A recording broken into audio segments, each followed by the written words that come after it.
جو لوگ اللہ پر ایمان لائیں، کہیں کہ ہمارا رب اللہ ہے، پھر اس پر جم جائیں، ان پر فرشتوں کا نزول ہوتا ہے، نہ کوئی غم کرو نہ خوف، خوشیاں مناؤ جنت کی جس کا تم سے وعدہ کیا گیا تھا۔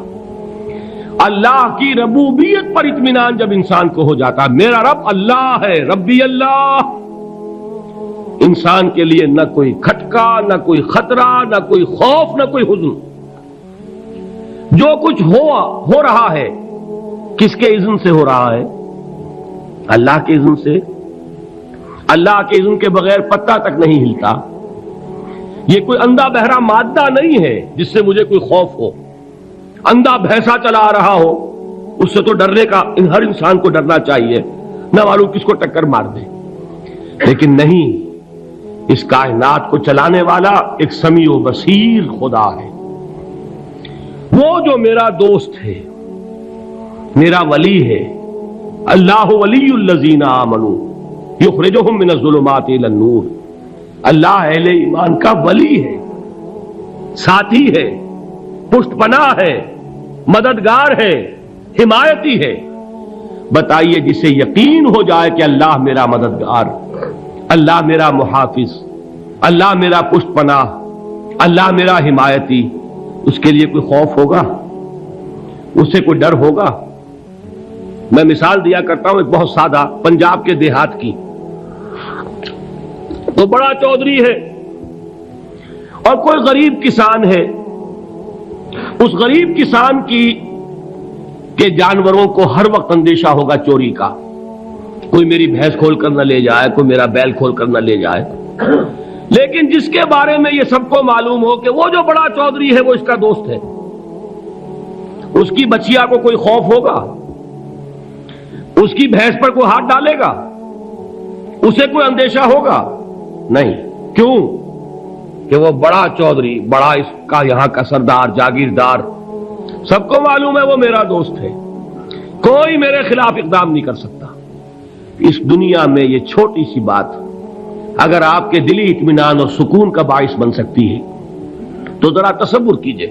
میں لفظ تصور استعمال کروں گا صرف اس لیے کہ اس کا ہم جس کو کہتے ہیں ادراک اور شعور کر نہیں سکتے، اگر کے ساتھ کر سکتے۔ اگر یقین ہو کہ اللہ میرا مددگار اور یقین ہو کہ اللہ ہر آن میرے ساتھ ہے، پھر کوئی خوف؟ کس کا خوف؟ کوئی شے اللہ سے بالا تر ہے؟ کوئی قوت اس سے زیادہ طاقتور ہے؟ کوئی اس کے ارادے کو بدلنے والا ہے؟ کوئی اس کی مشیت کے آڑے آنے والا ہے؟ یہی بات ہے جو حضور نے فرمائی، یہ ایمان کا حاصل ہے لب لباب، کہ دیکھو اچھی طرح اس بات کو ذہن نشین کر لو، اگر تمام انسان مل کر تمہیں کوئی نقصان پہنچانا چاہے نہیں پہنچا سکتے مگر جو کچھ اللہ نے لکھ دیا ہو، اور تمام انسان مل کر تمہیں کوئی نفع پہنچانا چاہیں نہیں پہنچا سکتے مگر وہ شے جو اللہ نے طے کر دی ہو۔ آپ پھر میں کہوں گا ذرا طاری کیجئے، اسے فرض کیجئے، اسے سوچئے، اگر اس حدیث پر ہمارا دل ٹھکا ہوا ہو تو کسی سے ڈر ہوگا؟ یہ مجھے نقصان نہ پہنچا دے، یہ میری رپورٹ خراب نہ کر دے، یہ میری انکریمنٹ نہ رکوا دے، یہ میرا یہ نہ بگاڑ دے، یہ میرا یہ نقصان نہ پہنچا دے۔ اس کا ڈر، اس کا ڈر، اس کا خوف، اس کی خوشامد، اس کے لیے جا کر طرح طرح سے اپنی عزت نفس کو ذلیل کروانا اس کے سامنے، یہ سب کچھ کیوں کرتا ہے انسان؟ جب سمجھتا ہے کہ اس کے ہاتھ میں میرا کوئی نفع ہے، اس کے ہاتھ میں میرے لیے کوئی ضرر ہے، یہ مجھے کوئی گزند پہنچا سکتا ہے، یہ مجھے کوئی نقصان پہنچا سکتا ہے، یہ میرا کوئی کام بنا سکتا ہے، یہ میری کوئی ضرورت پوری کر سکتا ہے، اسی کا نام شرک ہے۔ جہاں آپ نے یہ سمجھا کہ غیر اللہ کے اندر کوئی طاقت موجود ہے وہی شرک ہے۔ بتوں سے تجھ کو امیدیں، خدا سے نومیدی، مجھے بتا تو صحیح اور کافری کیا ہے؟ شرک تو یہ ہے۔ جس پر بھی تمہیں یہ خیال ہے کلمہ ہے، یہ کلمہ سوم، لا حول ولا قوت الا باللہ، ذرا اس پر دل کو کبھی اگر آپ تصور کریں، پھر فرض کریں، دل ٹھک جائے اس پر، کوئی طاقت نہیں۔ یہی بات تھی جو شیخ عبد القادر جیلانی رحمۃ اللہ علیہ نے اپنی وصیت میں اپنے بچے سے کہی. 11ویں دینے والے ہیں، لیکن حضرت شیخ عبد القادر جیلانی کی وصیت اور تعلیمات کو کتنے لوگ ہیں کہ جانتے ہو؟ یہ جن مقامات تک پہنچے ہیں وہ کس چیز کی بدولت پہنچے؟ انہوں نے جو پیغام دیا وہ کیا تھا؟ اے میرے بچے، جس طریقے سے قرآن مجید میں حضرت لقمان کی نصیحتیں جو ہے نقل کر دی گئی ہیں، میں یہ عرض کروں گا بالفرض اگر قرآن حضرت عبد القادر جیلانی کے بعد نازل ہوا ہوتا تو شیخ عبد القادر کی یہ نصیحتیں بھی قرآن میں درج ہوتی. اتنی اونچی نصیحتیں ہیں. اے میرے بچے، اس حقیقت کو ذہن نشین کر لے، لا فاعل فی الحقیقت ولا مؤثر الا اللہ. اس کائنات میں نہ کوئی فاعل حقیقی ہے نہ مؤثر حقیقی ہے سوائے اللہ کے. کسی شے میں کوئی تاثیر نہیں اگر اللہ نہ چاہے. آگ جلا نہیں سکتی اگر اللہ نہ چاہے. پانی ڈبو نہیں سکتا اگر اللہ نہ چاہے. زہر ہلاک نہیں کر سکتا اگر اللہ نہ چاہے. کوئی چیز فائدہ نہیں پہنچا سکتی اگر اللہ نہ چاہے. تو در در پہ کیوں سر جھکاتے ہو؟ در در پر کیوں جبیں سائی کرتے ہو؟ سب کے سامنے کیوں ہاتھ پھیلاتے ہو؟ ایک اللہ سے مانگو، ایک اللہ کے سامنے زمین پر اپنی جبین رکھو. لا فاعل فی الحقیقت ولا مؤثر الا اللہ. نظر آتا ہے ہمیں کہ پانی پیاس بجھا دیتا ہے. پیاس بجھانے کی صلاحیت پانی میں نہیں ہے، اللہ کے اذن سے. کھانا بھوک مٹا دیتا ہے. بھوک مٹانے کی صلاحیت کھانے میں نہیں ہے، اذن رب میں ہے. دیکھیے یہی یقین تھا. حضرت موسیٰ علیہ السلام کا واقعہ یاد کیجئے. سامنے سمندر آ گیا ہے، قوم دیکھتی ہے پیچھے کہ گرد و غبار کا طوفان ہے. معلوم ہوا کہ فرعون اپنے لشکر سمیت آ گیا ہے. لشکر جب چلتا تھا تیز رفتاری کے ساتھ تو گرد و غبار کا جو طوفان اٹھتا تھا اس کا تصور کیجیے. اور لمحہ بلمحہ وہ قریب آ رہا ہے. پوری قوم نے کیا کہا؟ اے موسیٰ انا لمدرکون، اے موسیٰ ہم کو پکڑے گئے. قرآن مجید نے تو یہاں وہ باتیں نہیں لکھی ہیں، لیکن تورات میں یہ درج ہے کہ بنی اسرائیل جھگڑنے لگے، دست و گریبان ہو گئے موسیٰ کے ساتھ.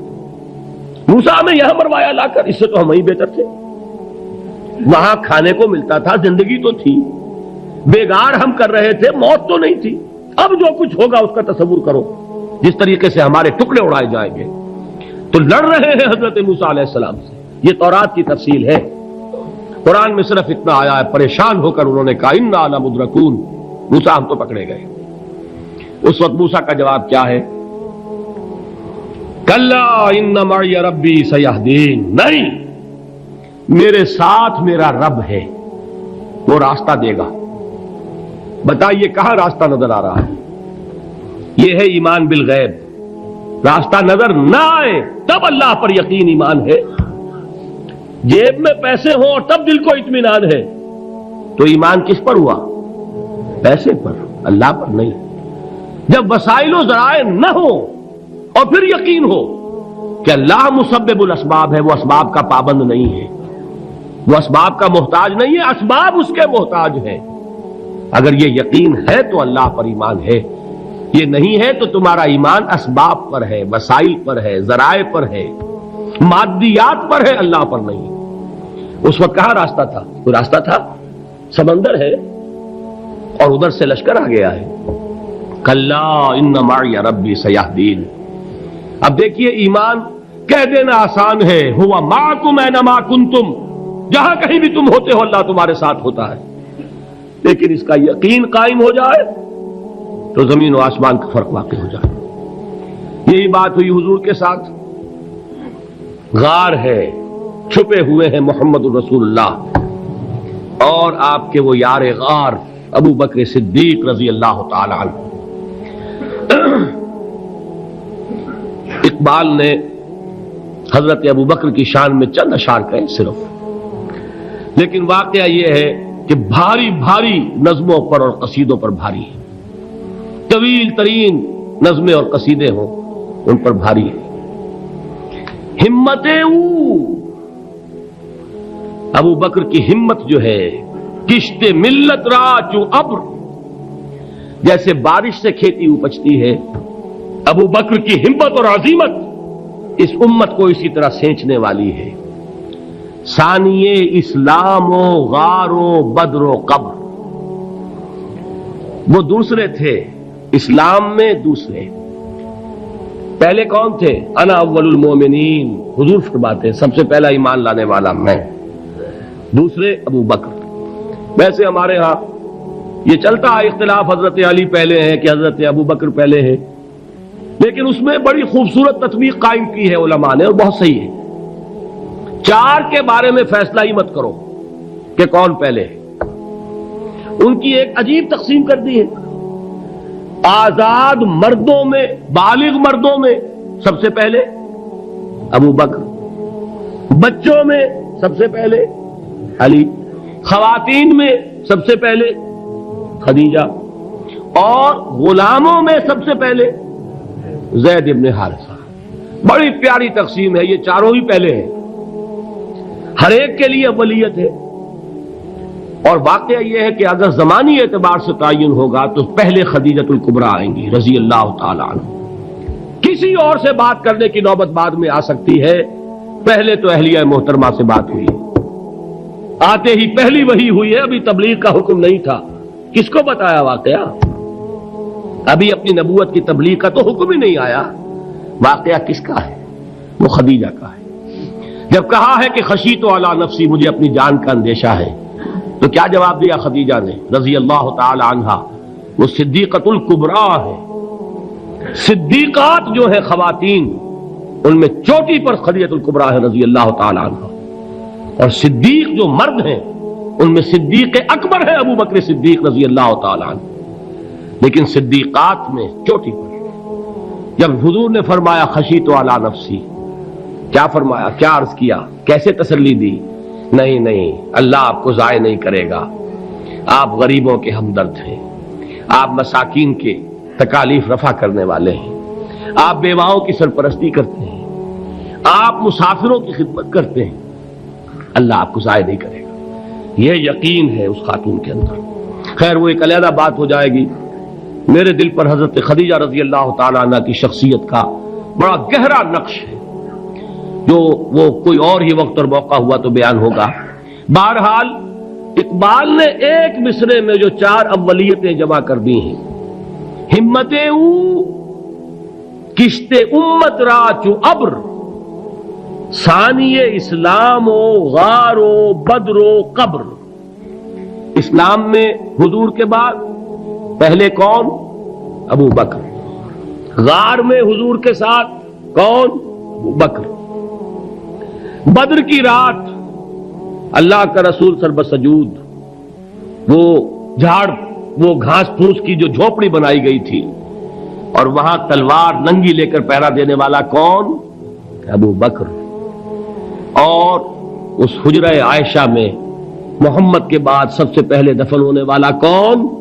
ابو بکر رضی اللہ تعالی عنہ صلی اللہ علیہ وسلم۔ وہ جو معاملہ میں سنا رہا تھا غار ثور کا، حضرت ابو بکر بھی حضور کے خیال سے لرز گئے ہیں۔